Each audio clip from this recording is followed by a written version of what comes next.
오늘 저희가 받을 하나님의 말씀은 여호수아 3장 1절부터 6절까지 말씀입니다. 제가 봉독해 올리도록 하겠습니다.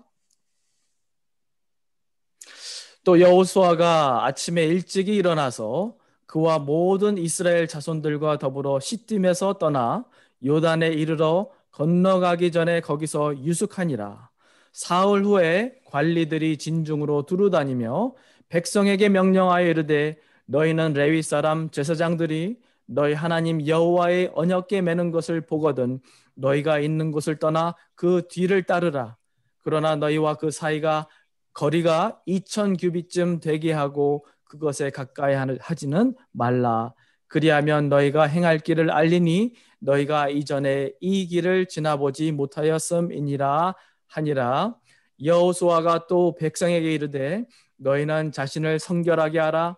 여호와께서 내일 너희 가운데서 기이한 일을 행하시리라. 여호수아가 또 제사장들에게 말하여 이르되 언약궤를 메고 백성의 앞서 건너라 하매 곧 언약궤를 메고 백성 앞에 나아가니라. 아멘. 우리 이한수 목사님 오늘 말씀 전해 주시겠습니다. 네, 먼저 잠깐 기도하시겠습니다. 우리 참으로 좋으신 아버지 감사합니다. 이 부족한 것 우리 하나님의 말씀을 대언하길 원합니다. 이 말씀을 통해 다시 한번 살아계신 하나님의 음성을 듣고 이 말씀으로 우리의 삶이 변화되는 귀한 시간 될 수 있기를 간절히 바라고 원하오며 우리 거룩하신 주 예수 그리스도 이름으로 감사하며 기도 올려옵나이다. 아멘. 아멘. 자그만치 40년이라고 하는 길고 긴 광야 생활을 마친 이스라엘 백성들이 드디어 약속의 땅 가나안 땅을 바라보는 지경에 머무르게 됩니다. 하나님께서 약속해 주시고 또 보장해 주신 땅, 젖과 꿀이 흐르는 그런 아름다운 땅에 들어갈 수 있다고 하는 그런 설렘과 기대가 이 백성 가운데 있었기 때문에 이 백성들은 몹시 기대하고 또 바라고 있었을 겁니다. 그런데 그런 흥분도 잠시 이들을 가로막고 있는 장애물이 있었는데 바로 그것은 요단강이었죠. 이제 강만 건너면 되는데 이 강을 건널 수 있는 다리도 없고 또 배도 없고 또 그것을 건너가기 위해서 만들 수 있는 어떤 재료들도 그들 가운데는 없었던 겁니다. 여러분 이 상황을 한번 상상을 해보면 얼마나 막막했을까요? 그런데 모세도 이와 같은 상황이 있었죠. 하나님의 강권적인 역사로 결국 이 모세를 통해서 이스라엘 백성들이 출애굽을 하게 됐는데 결국 구름 기둥과 불 기둥 가운데 이들이 도착하게 된 곳은 홍해입니다. 이제 앞으로 더 이상 갈 수도 없고 또 뒤에서는 애굽 군대가 추격을 하고 정말 이러지도 저러지도 못하는 그런 상황 가운데 있었던 모세의 경우도 우리가 보게 됩니다.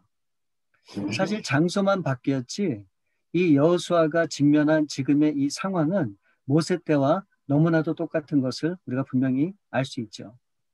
그런데도 불구하고 이 여호수아는 두려워하거나 불안해하는 그런 모습이 전혀 없었음을 우리가 이 말씀을 통해서 보게 됩니다. 여러분 그 이유가 뭐라고 생각하십니까? 바로 그 이유는 이미 여호수아는 40년 전에 이 모세 때의 그 홍해를 경험을 했기 때문에 그렇죠. 이 모세를 통해서 홍해를 건너가게 하신 이가 하나님이시라면 그 하나님이 자신에게도 반드시 길을 열어줄 것이다 라고 하는 그런 확신이 있었다. 저는 그렇게 분명히 믿습니다. 그런데 여호수아가 처음부터 그렇게 담대했던 그런 사람은 아니죠. 이 모세가 죽은 후에 이 이스라엘 백성들을 인도해야 되는데 그것이 이 여호수아에게는 너무너무 두려운 일이었습니다. 그럴 때 하나님께서 나타나셔서 이 여호수아에게 말씀해 주시죠. 두려워 말라, 강하게 하라, 담대하라. 너가 어디를 가든지 하나님께서 함께 하시겠다고 하는 그런 약속의 말씀을 주십니다. 그래서 결국 이 담대함으로 이 여호수아가 모든 것들을 감당할 수 있었던 겁니다. 그래서 그런 마음으로 이제 관리들과 백성들을 향해서 이 여호수아가 이렇게 말합니다. 3절 말씀에 보면 너희는 웨이 사람 제사장들이 너희 하나님 여호와의 언약궤 매는 것을 보거든 너희가 있는 곳을 떠나 그 뒤를 따르라. 그러니까 제사장들이 언약궤를 매는 그 모습을 볼 때 그 즉시 언약궤를 따르라고 그렇게 명령을 하는 겁니다. 근데 여러분, 지금 요단강이라고 하는 위기 앞에 있는데 어떻게 이 강을 건널 수 있는 방법을 제시한 것도 아니고 그냥 무작정 언약궤를 따르라라고 말씀하고 있는데 그 언약궤를 따르라라고 하는 것이 무슨 의미가 있는지 우리가 오늘 말씀을 통해서 두 가지로 함께 묵상해 보기 원합니다. 언약궤를 따르라라고 하는 것, 그 첫 번째는 하나님의 때를 기다리라라고 하는 그런 의미가 있습니다. 이 언약궤를 따르기 위해서는 언제 이 제사장들이 이 언약궤를 매게 될지 그때까지 기다려야 된다라고 하는 것을 의미하는 거죠. 모세가 세상을 떠난 후에 여호수아가 200만이나 되는 이스라엘 백성들을 이끌고 요단강을 건너서 하나님이 약속하신 가나안 땅까지 이끌어야 되는 그런 막중한 책임을 위임받고 이제 이 여호수아 백성들이 시딤이라고 하는 곳까지 오게 됩니다. 그렇다고 여러분 언제까지나 이 시딤이라는 곳에 머무를 수가 없죠. 그래서 1절 말씀에 보니까 또 여호수아가 아침에 일찍이 일어나서 그와 모든 이스라엘 자손들과 더불어 시딤에서 떠나 요단에 이르러. 그러니까 아침에 일찍 여호수아가 그 모든 백성들을 일으켜 세워서 결국 그 시딤을 떠나게 됩니다. 그리고 한 대략 12km 정도 떨어져 있는 요단 강가까지 이제 이스라엘 백성들이 가게 됩니다. 사람들은 이 홍해를 생각할 때 큰 바다라 생각을 하지만 이 요단강 하면 개울 정도로 생각하시는 분들이 참 많습니다. 물론 큰 강은 아니지만 그렇기 때문에 수심이 낮은 것도 있지만 다 그런 것은 절대로 아니죠. 그런데 문제는 이 이스라엘 백성들이 요단강가 앞에 다다랐을 때 그때는 1년 중에 가장 물이 많은 그런 시기였었어요. 헐몬산에서 그 쌓인 눈이 녹아내려서 큰 강을 이뤘기 때문에 요단강은 사람이 쉽게 건널 수 없는 그런 상황에 처했던 겁니다. 그렇게 꿈에 그리던 그 가나안 땅, 약속의 땅이 바로 눈앞에 있었지만 그런 넘실거리는 강물을 바라보면서 자신들의 그런 한계를 이 백성들은 공감을 했을 겁니다. 여기까지 왔지만 더 이상 우리 힘으로 나아갈 수 없다고 하는 그런 현실 앞에 이 백성들이 머물게 된 것이죠. 그럴 때 여호수아와 백성들이 할 수 있는 게 뭐가 있겠습니까? 결국은 하나님의 때를 기다리는 것밖에 없죠. 여러분 기억하시죠? 이 모세가 이 백성들을 더 이상 갈 곳이 없는 이 홍해 앞바다까지 인도했을 때 이 백성들이 이 모세를 향해서 어떤 반응을 합니까? 온갖 원망과 또 불평과 저주를 쏟아놓기 시작하는 거예요. 아니 도대체 내장지가 없어서 우리를 이 광야까지 끌고 와서 여기서 우리를 죽게 하느냐? 왜 애굽에서 그나마 잘 살고 있었는데 여기까지 와서 우리를 죽게끔 만드느냐? 온갖 소리를 이 모세에게 퍼붓기 시작합니다. 저는 이것이 굉장히 당연한 반응이다. 그렇게 생각을 해요. 정말 여러분 실제로 우리의 사랑하는 아내 또 남편, 우리의 가족들이, 우리의 자녀들이 이제 죽음 앞에 직면해 있을 때 여러분 사실 무슨 말을 못하겠습니까? 그런데 오늘 지금 이 요단강가에 있는 여호수아와 그 백성들의 반응을 보면 어떻습니까? 이 모세 때와는 완전히 다른 그런 모습을 우리가 보게 돼요. 누구 하나 원망을 하거나 불평을 하는 사람을 찾아볼 수가 없습니다. 아니 모세 때와 똑같은 상황인데 어떻게 이렇게 다른 반응을 보일 수 있을까? 그 이유에 대해서 우리가 한번 말씀을 잠시 우리가 묵상해 보길 원합니다. 이 이스라엘 백성들은 이 출애굽을 한 지 2년 만에 가데스 바네아라고 하는 곳에 도착을 하게 됩니다. 그곳에서 한 지파씩 한 명씩 선출해서 12명의 정탐꾼을 이제 가나안 땅에 보내게 되죠. 그리고 이들이 그 땅을 정탐하고 돌아와서 보고를 할 때 이 여호수아와 갈렙을 제외한 이 이 10명은 가나안 땅은 도저히 우리가 들어갈 수 없는 불가능한 땅이다라고 하는 그런 결론을 내리게 됩니다. 그래서 이 일로 인해서 이스라엘의 고된 광야 생활이 시작이 되죠. 자그만치 38년 동안 이제 광야 생활이 시작이 되는 겁니다. 그러니까 40일 동안 정탐한 그 날짜를 계산해서 하루에 1년씩 자그마치 40년을 이제 광야에서 살아만 되는 거예요. 그러니까 이미 광야 출애굽을 해서 광야 생활을 시작한 지 2년이 되었고 앞으로 38년 동안 무조건 광야에 있어야 된다고 하는 말과 같습니다. 그런데 이거보다 더 안타까운 사실은 무엇인가? 바로 그것은 여호수아와 갈렙을 제외한 당시 1세대들은 이 하나님이 약속한 가나안 땅에 들어갈 수 없다고 하나님께서 말씀을 하십니다. 그 이유에 대해서 민수기 14장 29절부터 30절 말씀에 보시면 이런 말씀이 나와 있어요. 너희 시체가 이 광야에 엎드러질 것이라. 너희 중에서 20세 이상으로서 계수된 자, 곧 나를 원망한 자 전부가 여분네의 아들 갈렙과 눈의 아들 여호수아 외에는 내가 맹세하여 너희에게 살게 하리라 한 땅에 결단코 들어가지 못하리라. 그러니까 이 정탐을 마친 사람들이 와서 보고를 할 때 20세 이상 되는 사람들이 하나님의 약속을 의심했거나 또는 하나님을 원망한 그런 사람들이 있었는데 그 사람들은 결단코 가나안 땅에 들어갈 수 없다고 하나님이 말씀하시는 거예요. 여러분 모세는 이 가나안 땅에 들어가기 전에 이 이스라엘의 인구를 조사하게 됩니다. 그 내용이 민수기에 나와 있죠. 그러니까 당시 전쟁을 할 수 있는 20세 이상의 장성한 사람들로 남자만 60만 3,550명이었다고 말씀하고 있습니다. 그러니까 그 당시에 계수되지 않은 여자들과 그 자녀들을 계산하면 아마도 대략 한 200만 명 정도가 될 텐데 그 정도의 사람들이 출애굽을 했다. 우리가 그렇게 추측할 수 있는 거죠.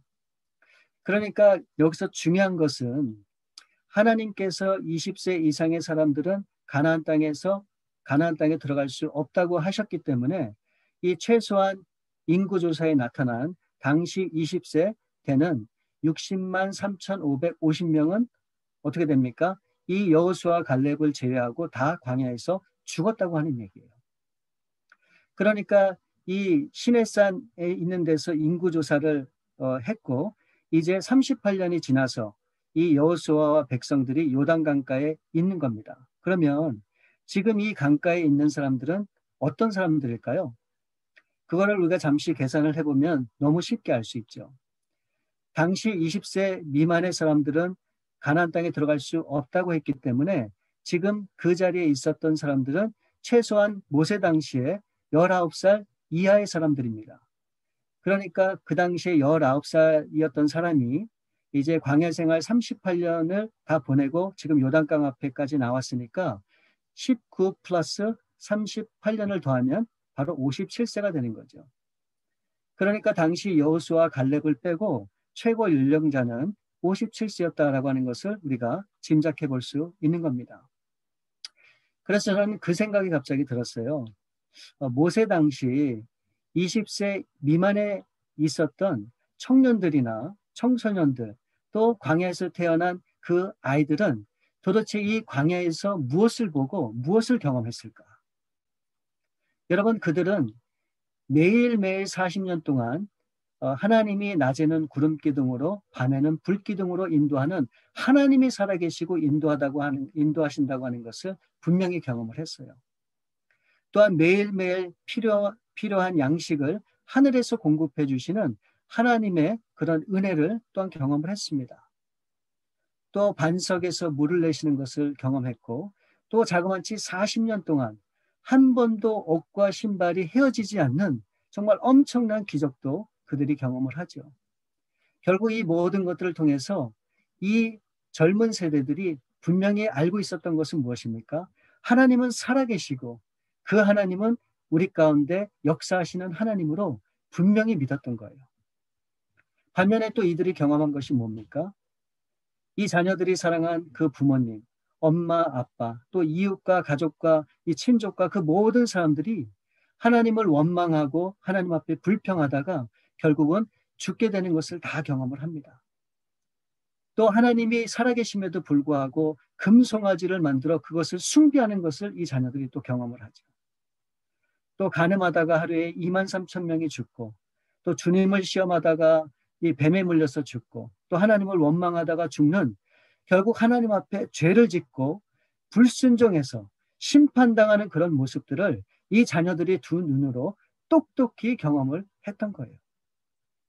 그래서 이들은 이 생생한 광야 생활을 통해서 하나님이 정말 누구신지, 그분이 어떤 분이신지 이 사실을 분명히 알고 깨닫게 되었던 겁니다.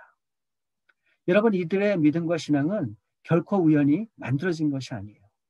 이 광야라고 하는 이 삶을 통해서 이들이 직접 경험하고 이 피부 속 깊이 체험한 그 하나님에 대한 존재를 분명히 깨닫게 됐던 것이죠. 그렇게 보면 저도 이제 광야 생활을 시작한 지 51년이 됩니다.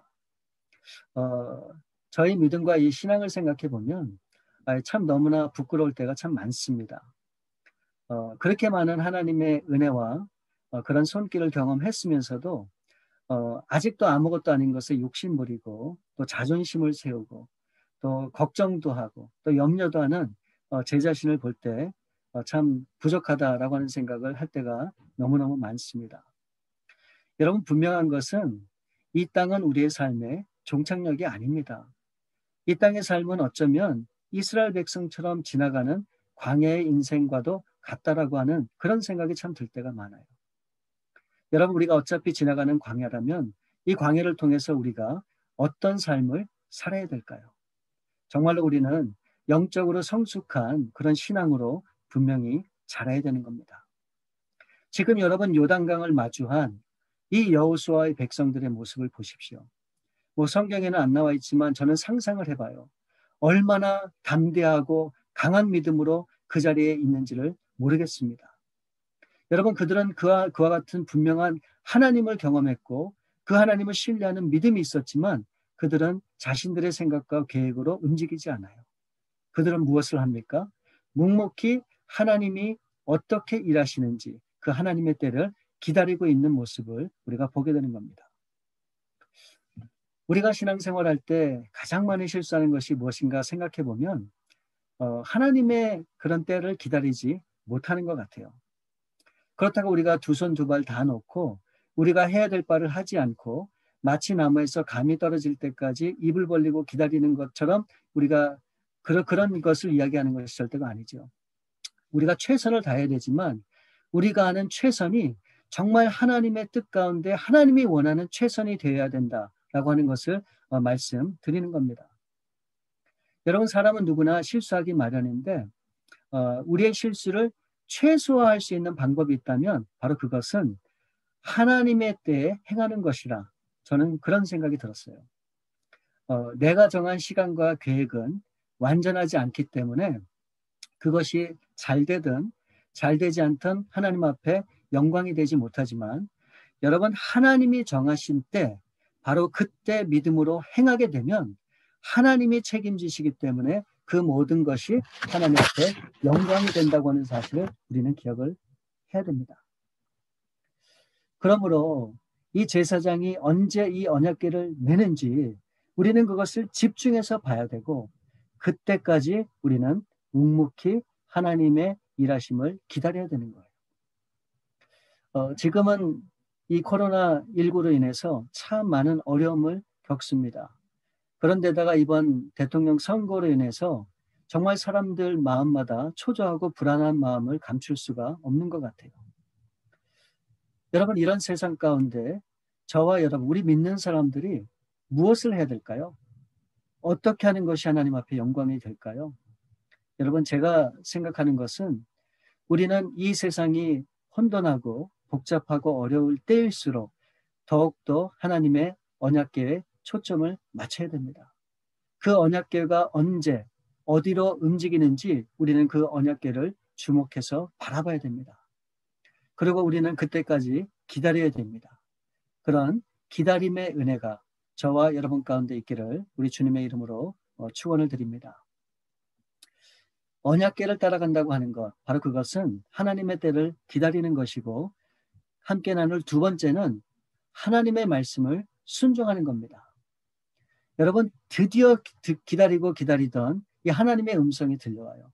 그래서 이 여호수아는 이 관리자들을 통해서 백성들에게 선포합니다. 3절을 보시면 너희는 레위 사람 제사장들이 너희 하나님 여호와의 언약궤 매는 것을 보거든 너희가 있는 곳을 떠나 그 뒤를 따르라. 그러니까 이 제사장들이 하나님의 언약궤 매는 것을 보게 되면 즉시 그 뒤를 따르라고 명령을 합니다. 여러분, 언약궤가 뭘까요? 언약궤는 하나님의 임재를 상징하는 것이고, 또한 언약궤는 하나님의 말씀을 뜻하기도 해요. 그러므로 이 언약궤를 따르라라고 하는 말씀은 하나님의 말씀을 따라가야 된다라고 하는 것을 말씀하는 거예요. 4절 말씀에 보시면 그러나 너희와 그 사이 거리가 2000규빗쯤 되게 하고 그것에 가까이 하지는 말라. 그리하면 너희가 행할 길을 알리니 너희가 이전에 이 길을 지나보지 못하였음이라 하니라. 우리는 여기서 이 언약궤를 따라가는 순서를 눈여겨봐야 됩니다. 그러니까 이 언약궤와 이스라엘 백성과의 거리를 2000규빗쯤 되게 하고 가까이 따라가지 말라고 경고하고 있죠. 보통 한 규빗이 이 팔꿈치부터 이 손끝까지가 한 규빗입니다. 대략 45cm 정도 되거든요. 그러니까 2000규빗이라고 하면은 대략 900m가 되는 겁니다. 그러니까 제사장들이 언약궤를 메고 앞서서 갈 때 900m 정도의 간격을 두고 그 언약궤를 뒤따라 가라고 그렇게 말씀하고 있는 거예요. 여러분, 왜 이 거리를 두라 그렇게 말씀을 하셨을까요? 여러분, 지금까지 이스라엘 백성들은 이 불기둥과 구름기둥의 인도함을 받았죠. 그런데 이제는 그것이 사라졌습니다. 이제 오직 이들이 바라보고 따라가야 할 것은 무엇인가? 바로 그것은 하나님의 언약궤라는 겁니다.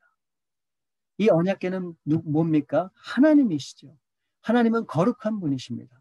그 거룩한 분이시기 때문에 우리가 거룩한 모습으로 그렇게 뒤따라 가야 되는 겁니다. 그래서 5절 말씀에 그 거룩하신 하나님 앞에 따라가는 우리의 삶과 우리의 마음과 우리의 모든 것은 성결해야 된다라고 그렇게 말씀을 하고 있는 것이죠. 여러분, 이 이스라엘 백성은 광야 40년 동안에 하나님께서 이 믿음 없는 이 백성들을 향해서 구름 기둥과 불 기둥을 주셔서 그것이 이끄는 대로 그 삶을 따라가게 하셨습니다. 그러나 이제 약속의 땅을 앞두고 이들에게 정말로 필요한 것은 무엇인가? 바로 그것은 하나님의 언약궤, 하나님의 말씀이 필요하다고 하는 것을 말씀하고 있는 거예요. 어린아이들은 스스로 설 수 없기 때문에 이 부모님의 도움이 절실히 필요합니다. 그러나 성인이 된 자녀에게는 무엇이 필요합니까? 이 성인이 된 자녀에게는 스스로 설 수 있는 삶이 필요한 거예요. 여러분, 안타깝게도 오늘날 아직도 많은 사람들은 구름 기둥과 불 기둥을 원하고 있습니다. 아직도 하나님의 그런 기적 같은 역사가 우리의 삶을 이끌어 주기를 바라고 있어요. 그러나 여러분, 성숙한 신앙인, 성숙한 그런 믿음을 가진 사람들은 어떻게 합니까? 이제는 하나님이 구름 기둥과 불 기둥 같은 사인을 보여주지 않는다 할지라도 이제는 우리 가운데 주신 그런 하나님의 언약궤, 하나님의 말씀을 붙잡고 나아가는 삶을 분명히 살아야 된다고 하는 것을 우리 하나님이 말씀하고 있는 거예요. 또 그것을 하나님이 원하시는 겁니다. 그렇게 우리가 말씀을 붙잡고 하나님을 의지해서 나갈 때, 그럴 때 비로소 요단강도 갈라지고 여리고성도 무너지고 적과 꿀이 흐르는 가나안 땅도 얻게 되는 그런 축복의 길, 승리의 길로 우리가 갈 수 있게 되는 겁니다. 그러니까 백성들 입장에서는 이 제사장이 메고 가는 그 언약궤만 바라보고 900m 거리 정도를 간격을 두고 따라가기만 하면 되는 거예요. 그런데 반면에 이 언약궤를 지고 가는 제사장은 어떻습니까? 6절 말씀에 보면 여호수아가 또 제사장들에게 말하여 이르되 언약궤를 메고 백성에 앞서 건너라 하매 곧 언약궤를 메고 백성이 앞서가니라. 그러니까 여호수아는 제사장에게 언약궤를 메고 백성들을 앞서서 먼저 가라고 권면하고 8절 말씀에 보면 너는 언약궤를 맨 제사장들에게 명하여 이르기를 너희가 요단 물가에 이르거든 요단에 들어서라 하라. 지금 하나님께서 이 언약궤를 맨 제사장들에게 요구하는 것이 무엇입니까? 이제 요단강 앞에 다다르게 되면 이제 무섭게 출렁거리는 그 강물을 향해서 뛰어들라는 거예요. 여러분, 모세처럼 물을 갈라놓고 그것을 가라는 것이 아니라 물이 출렁이고 있는데 그것을 향해서 가라고 말씀하고 있는 거예요. 여러분, 이와 같은 비슷한 경우가 또 성경에 있었죠. 바로 베드로입니다. 예수님께서 베드로를 향해서 무리를 오라 하실 때 이 베드로가 주님만 바라보고 나갔더니 그 무리를 걸을 수 있게 된 것이죠. 여러분, 출렁이는 이 요단강을 들어가기 위해서 필요한 것은 무엇입니까? 바로 그것은 믿음이에요. 주님에 대한 신뢰가 없이는 불가능한 일입니다. 성경은 우리에게 조그만한 겨자씨만한 믿음만 있어도 산을 옮길 수 있다고 얘기하고 있습니다. 믿는 자가 믿는 예수님은 할 수 있거든이 무슨 말이냐? 믿는 자에게는 능치 못할 일이 없는 이라고 말씀하셨습니다. 그러니까 이미 결론은 나와 있는 거예요. 우리가 믿음으로 행하면 되는데 우리가 그 말씀에 순종하지 못하고 우리가 그 말씀에 우리가 그 삶으로 적용하지 못하게 나아가지 못하기 때문에 결국 하나님의 역사가 나타나지 못하는 것이죠. 자, 이제 여호수아가 이 백성들에게 명령하여 이제 제사장 가운데 나아갈 때 여러분 이 모든 백성들이 그 명령에 순종하여 믿음으로 나아가게 됩니다. 그럴 때 어떤 일들이 벌어집니까? 이 본문 말씀에는 나와 있지 않지만 15절과 16절 말씀에 보면 제사장의 발이 요단강에 잠기자마자 흐르던 물이 멈추게 되고 이 요단강이 갈라지기 시작해요. 그래서 그 길을 통해서 모든 백성들이 요단강을 건너 드디어 약속의 땅 가나안으로 갈 수 있게 되는 겁니다. 이 제사장과 백성들이 순종할 수 있었던 비결, 그 힘은 여러분 어디에서 나온다고 생각하십니까? 바로 그것은 하나님이 언약궤입니다. 즉 하나님의 임재가 이스라엘과 함께 한다고 하는 그 약속을 분명히 이 백성들이 믿었기 때문에 결국 그 요단강을 건너게 된 거예요. 오늘 우리가 붙잡아야 될 하나님의 약속이 뭘까요? 저는 그것이 하나님이 우리에게 주신 말씀이라고 봅니다. 마태복음 28장 20절 말씀에 볼지어다 내가 세상 끝날까지 너희와 항상 함께 있으리라 하시니라. 여러분, 예수님께서 우리 개개인에게 주신 유언과도 같은 말씀이에요. 세상 끝날까지 너희와 함께 하시겠다는 겁니다. 우리의 이 길고 긴 이 광야의 인생, 나 홀로라고 생각하고 우리 하나님의 그런 손길이 보이지 않을 때도 있지만 여전히 우리 하나님은 우리와 함께 하신다고 말씀하고 있는 겁니다. 그래서 우리는 이 언약궤를 바라봐야 돼요. 그리고 이 언약궤의 말씀을 붙잡아야 됩니다. 우리의 방법과 계획이 아닌 끝까지 인내하며 하나님의 때를 기다리고 하나님이 말씀하시면 뒤돌아보지 않고 생각하지 않고 바로 그 말씀에 순종하여 믿음으로 나아가고자 할 때 우리 하나님께서 저와 여러분의 삶을 통해서 놀라운 일을 분명히 행하시게 될 것입니다. 그래서 여러분 우리 가운데 주신 그 하나님의 언약의 약속의 말씀을 붙잡고 정말 이 어려운 시기를 믿음으로 승리하여 나갈 뿐만 아니라 하나님이 원하시고 바라시는 하나님의 소원을 이 땅 가운데 이뤄가는 일에 온전히 쓰임받는 저와 여러분들 될 수 있기를 우리 주님의 이름으로 축원을 드립니다. 우리 참으로 좋으신 아버지 감사합니다. 정말 요단강을 볼 때 이 강을 어떻게 건널 수 있을지 참으로 불안하고 초조한 것이 저희들의 인생임을 이 시간 우리 하나님 앞에 고백합니다. 그러나 홍해도 건너게 하시고 또 요단강도 건너게 하신 그 하나님이 오늘도 우리 가운데 함께 하심을 분명히 믿기에 그 약속의 말씀을 붙잡고 이 모든 어려운 광야 같은 인생을 넉넉히 이기며 승리하며 정말 하나님이 예비하신 가나안 땅 천국을 향해 나아가는 우리 귀한 성도님들의 삶이 되도록 하나님 역사해 주시옵소서. 모든 것을 주 앞에 맡겨오며 거룩하신 주 예수 그리스도 이름으로 감사하며 기도 올려옵나이다. 아멘.